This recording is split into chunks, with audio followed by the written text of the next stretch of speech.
महायुतीच्या सरकारने महिलांसाठी मुख्यमंत्री माझी लाडकी बहीण ही योजना त्या निमित्ताने आणली आणि देशामध्ये अशा पद्धतीच्या वेगवेगळ्या योजना असतील, पण 2.5 कोटी लाभार्थी असणारे महाराष्ट्र राज्य हे एकमेव राज्य आहे आणि इतक्या मोठ्या संख्येने आपण त्या महिलांना आज 1500चा लाभ हा दर महिन्याला आपल्या सरकारच्या माध्यमातून विभागाच्या माध्यमातून देत आहोत।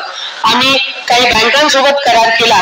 आज बँक ऑफ महाराष्ट्र असेल, आज जे रुपे कार्ड आपण त्यांना दिलं, जसं आपल्या प्रत्येकाच्या पाकिटामध्ये क्रेडिट कार्ड असतं तर तशा पद्धतीने एटीएम कार्ड जसं असतं तसं हे रुपे कार्ड आहे।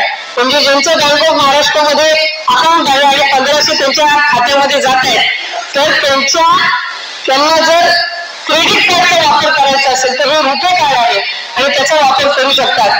फक्त लिकर शॉप्स मध्ये याचा वापर त्यांना करता येणार नाही आणि पानपट्टी किंवा पान शॉप जिथे आहेत तिथे या कार्डचा वापर त्यांना करता येणार नाही।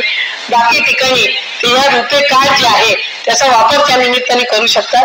कारण एका बाजूला आपण ई गव्हर्नन्स आणि ई फायनान्स जास्तीत जास्त आपण वापर करत असताना या महिलांना सुद्धा अधिकाधिक जीपे असेल किंवा त्याचबरोबर हे क्रेडिट कार्ड एटीएम कार्ड असतील याचा वापर ग्रामीण भागामधल्या महिलांना सुद्धा अधिकाधिक यावा या दृष्टिकोनातून हे पाऊल आम्ही त्या निमित्ताने उचललेलं आहे।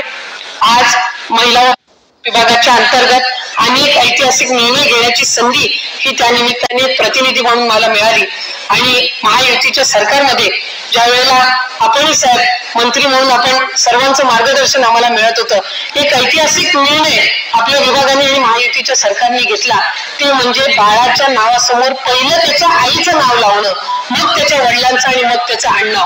हा निर्णय घेणारं महाराष्ट्र राज्य हे देशातलं एकमेव राज्य आहे। म्हणजे महिलांचा सन्मान हा कशा पद्धतीने करावा